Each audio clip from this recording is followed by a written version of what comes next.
himself. But he refused to back away. He refused to back down. So she hit him and flew him flying back, and she thought she killed him. And so she was feeling really sick. And then he got back up, and she got really pissed because it's like, I thought I killed you. Like, what the heck? And we find out that the silver-haired knight's name is Adiz. And before he's able to start attacking again, finally, in a very dramatic fashion, Lauren finally arrives with an assortment of beasties from Dastardly and Dank. He looked like wrath personified with his black armor and his shadow cloak seething in anger, as well as 3 of the most dangerous and disreputable looking men ever. And he dressed the elven knight sounding all menacing, and we love it. Like, we know he doesn't love her. We don't know his thoughts yet, but the fact that he gets all menacing and protective, it makes my heart all pitter-patter. So the punishment for Adiz, the elven knight, for trying to kidnap the true queen of Between, and Adiz did not know that she was a true queen of Between, with the help of Felzik and the other devious and disreputable men that arrived with him, is to swamp him. They decided, with Lauren's permission, to give him a tour of the different swamps of Between before returning him to the High King. Layla and Lauren officially meet each other, and they decide to call it a truce for the day. And we find out the blonde-haired man's name is Ash, and Ash and Layla both have perverse tastes, so I can't wait to see how their relationship progresses into the other world and any other books that come out after that. We also get more teasing from Sasha to Lauren about hugging being for peasants, and Sasha offering to give him a hug, except to Lauren, hugging would fall somewhere between being crushed to death between 2 trolls and crotch rot. It's very cute how she loves to tease him like this until he resets the amulet and actually paid her a compliment, and then he left them behind with the situation. And we learned at one point in time, when magic was more prevalent, travel was more common for those who had magic. There used to be a lot more of these passages through to Otherworld, and for whatever reason, all these other passages were closed off. We don't know what happened. Something happened with the wizards. There's this huge big secret about what happened in the past. We don't know what happened before, but we learned that there is actually potentially more portals that the witches didn't realize were open yet. So we clearly have more mysteries going on. Into chapter 17, this time when Sasha went to sleep, she was prepared for whatever Between wanted to throw at her. She was ready. So this time she found herself in a windowless corridor and a man who looked like Lauren sitting in front of a mirror, except this man was actually way too excited to see Sasha and even kept calling her his lovely queen. And she's like, "Oh, what the heck is going on? You're not Lauren. This isn't right." And we learned that he's actually Lauren's shadow who was trapped in a mirror. We don't know why, but it was just magic. Something happened that trapped him, but he's all of Lauren's fun bits. And we learned that the only 2 people who know about him are Maddox, who would die for Lauren and is his right-hand man, and now Sasha. So she promises to keep his secret for this.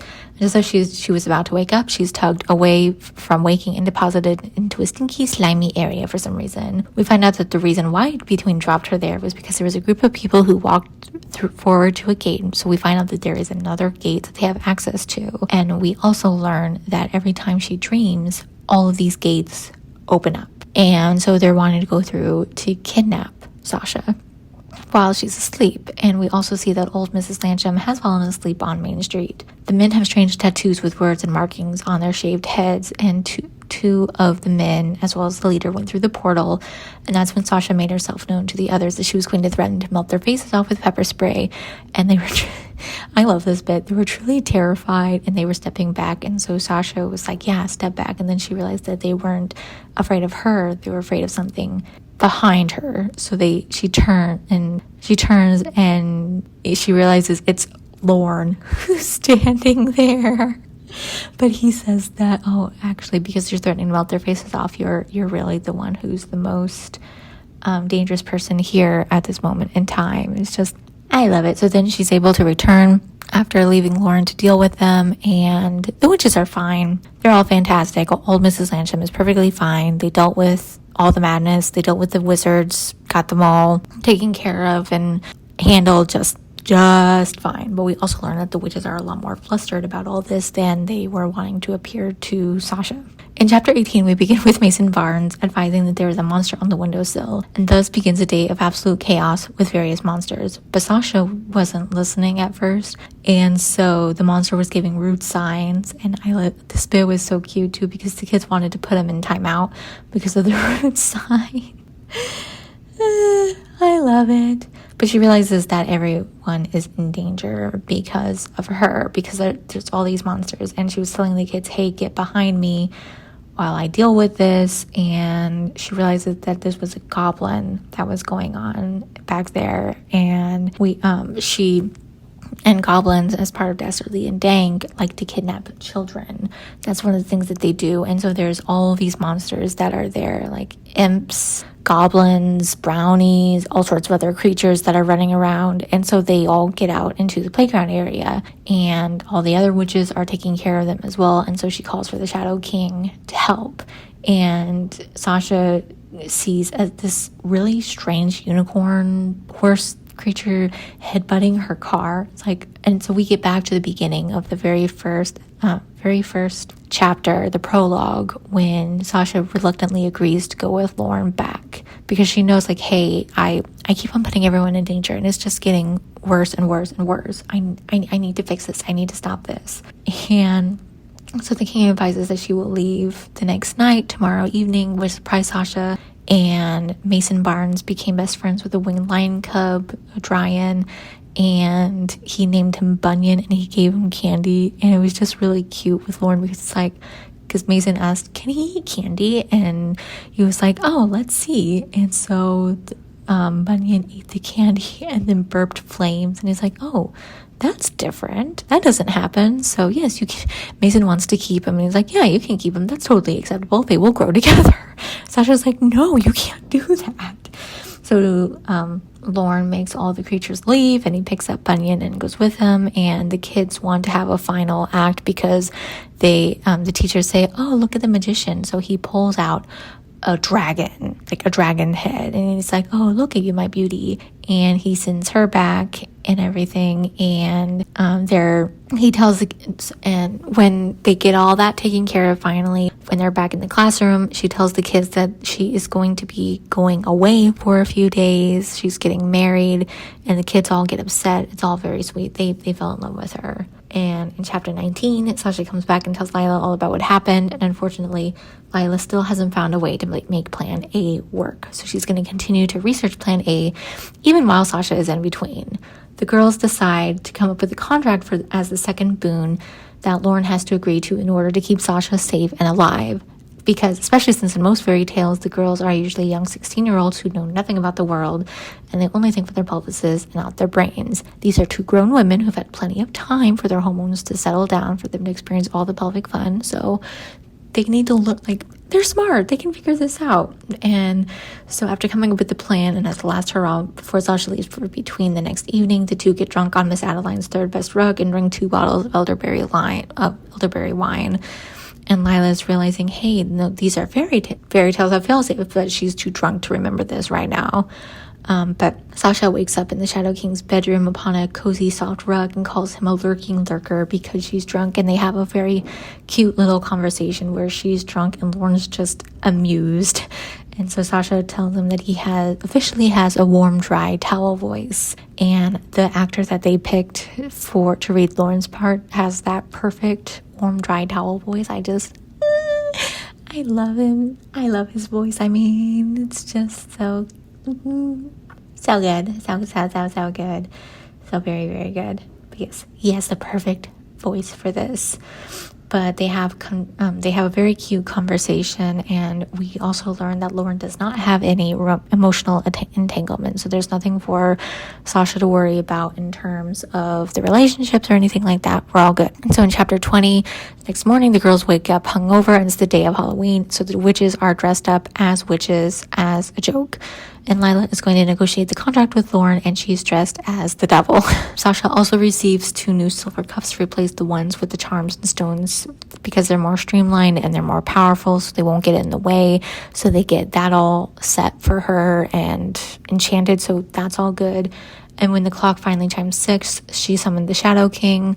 Lauren appeared and walked to the house, and after some hemming and hawing regarding seating arrangements, Lauren pulled out a joining contract, and Lauren presented it to the representative for or advisor for checking, and that would be the coven. And they have until the eve of the wedding to look at the contract, which they haven't set a wedding date yet, so there's time. And he also pulls out a silver hand mirror and he hands it to Lila. It's the first part of Sasha's boon, the request for the girls to be able to communicate with each other. And then the contract they put together to ensure Sasha has lives a long and prosperous life. The contract is to help her to avoid the obvious causes of fairy tale mishap, which is to keep her away from dangerous nightmares and anything else that would come harm her.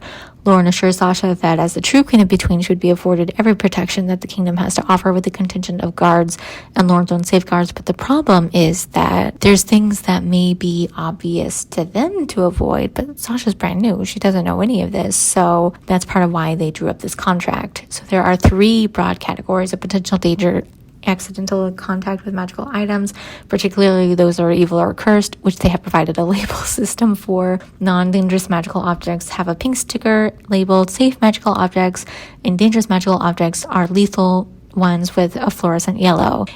And Lila asks Lauren if he understands the system, and he picks up the very first sticker and puts it on his armor. And so Lila's like, great, congratulations, you have mastered the filing system.